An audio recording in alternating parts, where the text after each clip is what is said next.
भारतीय राष्ट्रीय महामार्ग प्राधिकरणाच्या कार्यालयावर जप्तीची नामुष्की आली आहे। जळगावच्या एरंडोल पारोळा तालुक्यातील शेतकऱ्यांना जमिनीचा वाढीव मोबदला देण्यास टाळाटाळ केल्याप्रकरणी ही कारवाई करण्यात आली। लाच मागितल्याप्रकरणी सांगली महापालिकेचे उपायुक्त लाच लुचपत विभागाच्या जाळ्यात अडकले। 7 लाखांची लाच मागितल्याप्रकरणी उपायुक्त वैभव साबळेंविरोधात गुन्हा दाखल करण्यात आला। अकोला जिल्ह्यातील शिवभोजन योजनेअंतर्गत शिवभोजन थाळीचे 10 महिन्यांपासूनचं अनुदान रखडले। पुरवठा विभागाने वित्तीय सल्लागार आणि उपसचिवांना 3,66,31,905 रुपयांच्या निधीची मागणी केली आणि त्यामुळे ही योजना आर्थिक संकटात अडचणीत येण्याची शक्यता आहे। शनिशिंगणापूरमध्ये शनिदेवाच्या शिळ्या परिसरात फोटो आणि व्हिडिओ काढण्यास मनाई करण्यात आली। ऑनलाईन दर्शनाच्या माध्यमातून पैसे उकळण्याचा प्रकार थांबवण्यासाठी हा निर्णय घेण्यात आला।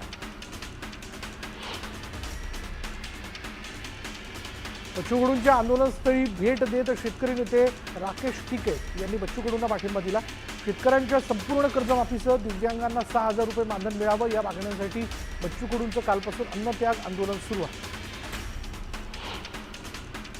भिवंडीमधील 957 संशयास्पद जन्म नोंदीबाबत किरीट सोमय्या यांनी पोलिसांकडे तक्रार केली। किरीट सोमय्या यांनी भिवंडीत जाऊन प्रशासनाच्या मदतीने जन्ममृत्यू नोंदीची तपासणी केली। सोलापूर ते गोवा विमानसेवा सुरू करण्यासाठी फडणवीसांचं महत्त्वाचं योगदान असल्याचं वक्तव्य मुरलीधर मोहोळ यांनी केलं आहे। तर ऑगस्टच्या पहिल्या आठवड्यात सोलापूर ते मुंबई विमानसेवा सुरू होणार असल्याची माहिती त्यांनी दिली। वर्ध्याच्या पुलगाव आगारात 5 नव्या एसटी बसेस दाखल झालेल्या आहेत। यावेळी आमदार राजेश बकानेंच्या हस्ते एसटी बसेसचं लोकार्पण करण्यात आलं। बीडच्या माजलगाव धरणाची पाणी पातळी मोजण्याकरता कर्मचाऱ्यांना कसरत करावी लागते। 1.5 वर्षांपूर्वी प्लेट तुटल्यामुळे टेपद्वारे जीव धोक्यात घालून कर्मचाऱ्यांना पाणी पातळी मोजावी लागते। चंद्रपुरात जोरदार पावसाने हजेरी लावली। पावसामुळे रस्त्यावर पाणी साचलं आणि त्यामुळे वाहतुकीस अडथळा निर्माण झाला। पण अचानक आलेल्या पावसामुळे नागरिकांची तारंबळ उडाली। रायगडावरील धनगर समाज बांधवांची छत्रपती शिवाजी महाराजांच्या घराण्याशी निष्ठा आहे।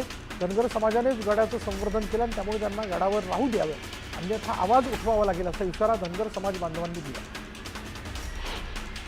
शिर्डीच्या साईबाबा मंदिरात हार फुले नेण्याची परवानगी देण्यात यावी अशी मागणी भाविकांनी केली आहे। दरम्यान परवानगी कधी मिळणार हे पाहणं महत्त्वाचं ठरणार आहे।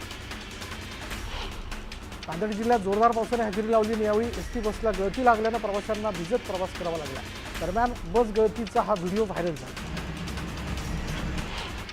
करमाळा बाजार समिती सत्ताधारी आणि विरोधकांमध्ये सुरू असलेल्या सत्ता संघर्षात अधिकारी आणि कर्मचारी भरडले जात आहेत। गेल्या 3 महिन्यांपासून वेतन न मिळाल्यानं उपासमारीची वेळ आली आहे। दरम्यान तातडीनं वेतन देण्याची मागणी जी आहे ती कर्मचाऱ्यांनी केली।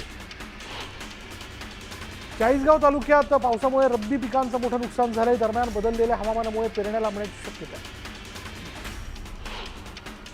गोंदियाच्या आमगावमध्ये चोरी गेलेले मोबाईल पोलिसांनी मूळ मालकांना परत केलेत आणि यावेळी पोलिसांनी मोबाईल नागरिकांना परत केलेले आणि या नागरिकांनी पोलिसांचं कौतुक केलं।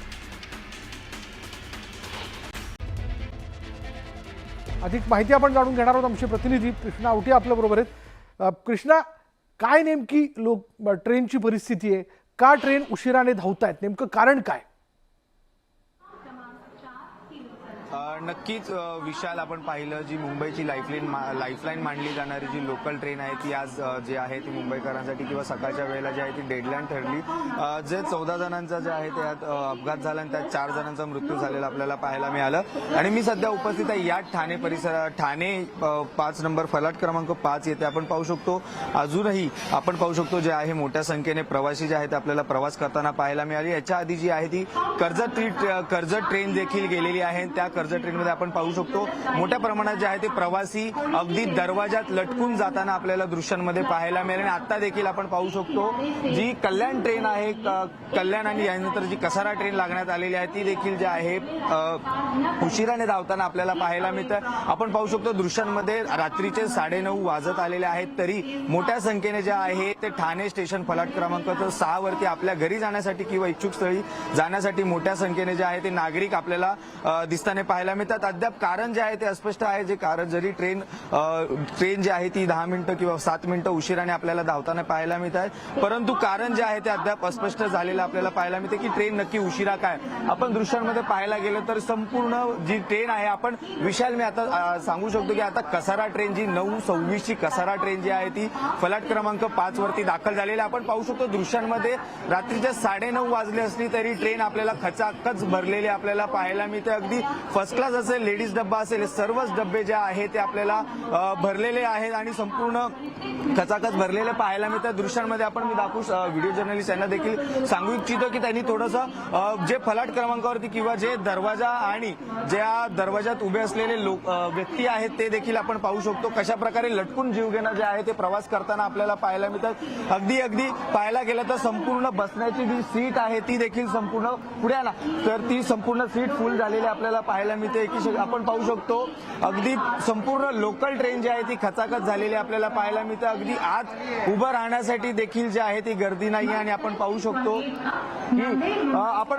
फलाट जो दरवाजा आहे या संपूर्ण ह्याचा दरवाजा आणि किंवा फलाट क्रमांकावरचा जो पॅसेज आहे तो संपूर्ण आपल्याला पाहायला मिळतो आणि जे सर्वच जे प्रवासी आहेत ते अगदी दरवाजाच्या कोपऱ्याला उभे राहून प्रवास करताना जीवघेणा प्रवास करताना आपल्याला पाहायला मिळतात. दृश्यांमध्ये अगदी आपण पाहू शकतो उभं राहायला जागा नाहीये तरी जो प्रवासी आहे तो उभा आणि वरती जे आहे तो सपोर्ट घेऊन एकत्र किंवा संपूर्ण जीवघेणा प्रवास करताना आपल्याला पाहायला मिळतात.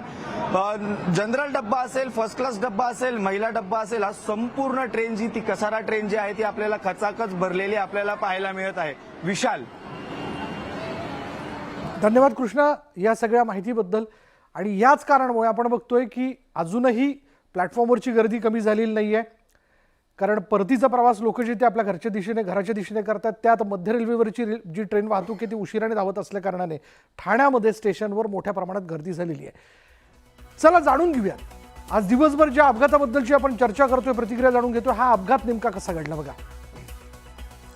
यामध्ये जर आपण बघितलं तर मुळातच मुंब्रा या ठिकाणाहून जो फास्ट ट्रॅक आहे अपकडे जाणारा आणि डाऊनकडे येणारा, त्या दोन्ही ट्रॅकमधलं अंतर हे फार कमी आहे. या सगळ्याच्यात बरीचशी लोक जी होती ती अपकडे जाणाऱ्या ट्रेनमध्ये दरवाजात लटकलेली होती आणि तिकडून येणाऱ्या म्हणजे आपण असं म्हणूयात की डाऊनच्या दिशेने जाणाऱ्या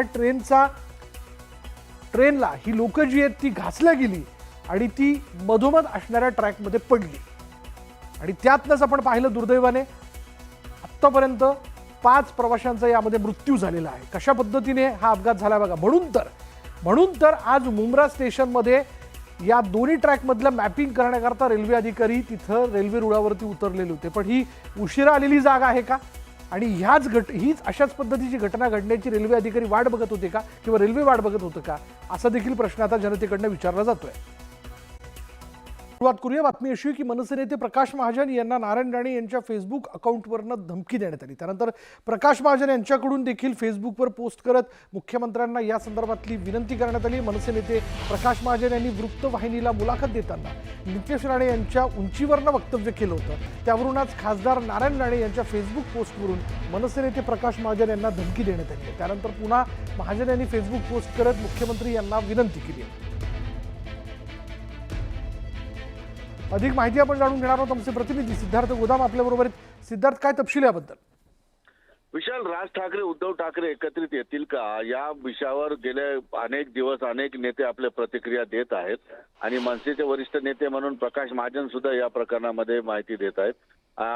दिलेल्या वृत्तवाहिनीच्या मुलाखतीमध्ये ते असं बोलले होते की नारायण राणे आणि त्यांच्या मुलांची उंची आणि राज ठाकरे बद्दल बोलणे किंवा उद्धव ठाकरे बद्दल बोलते त्यांना जमत नाही किंवा त्यांना परवडत नाही किंवा त्यांची तेवढी उंची नाही अशा पद्धतीचं वक्तव्य केलं होतं.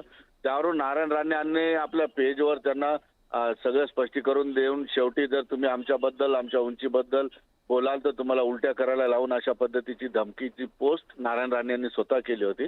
मात्र त्या धमकीला न घाबरता उलट प्रकाश महाजन यांनी नारायण राणे यांनाच आव्हान दिलेलं आहे की उद्या सकाळी 10 वाजता ते शहरातील जो महत्वाचा चौक आहे क्रांती चौक, या चौकात मी येऊन बसतो आणि मला कुणी उलटी करायला लावावी, त्यांनी समोर यावं किंवा मला मारायची धमकी देणाऱ्या लोकांनी त्या ठिकाणी यावं, मी मोकळा येऊन बसतो त्या ठिकाणी, अशा पद्धतीचं प्रति आव्हान त्यांनी दिलेलं आहे. आणि उद्या सकाळी ते 10 वाजता क्रांती चौकात येतील, त्या ठिकाणी बसतील आणि नेमकं मला कोण मारू शकतं, माझ्यावर काय हल्ला करू शकतं, जर कुणाला माझा जीव घ्यायचा असेल तर त्यांनी त्या ठिकाणी येऊन घ्यावा. आणि मुख्यमंत्र्यांना मला जे काही सांगायचं ते मी सांगितलेलं आहे, अशा पद्धतीचे स्पष्टीकरण सुद्धा महाजन यांनी दिलेलं आहे. धन्यवाद सिद्धार्थ या सगळ्या तपशिलाबद्दल.